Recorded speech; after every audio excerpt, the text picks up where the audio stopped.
Да видим тия тарикати отвориха ли. Ай сега.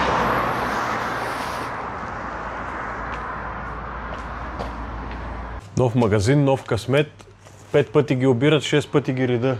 Направо, чул съм се видял с тия покривала. Къде са всички, бе?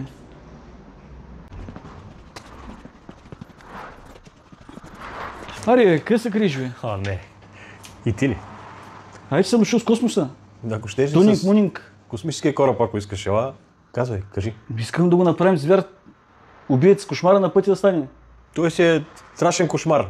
Първо, трябва да му сложиш покривало против градушка. Що? Защото пред градушката всички са равни. Космоси, Меркендеси, 1.9, TDI-та, всички треперят от градушката. Хубаво ли си? Седи перфектно, отгоре има дебел слой пяна, пази от всякакви видове градушки, всякакви размери.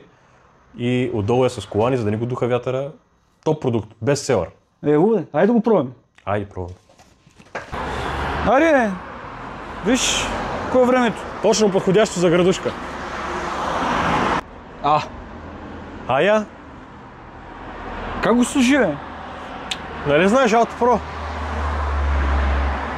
При вас си трака. Вече си защитен, не те бърка градушки, не те бърка нищо.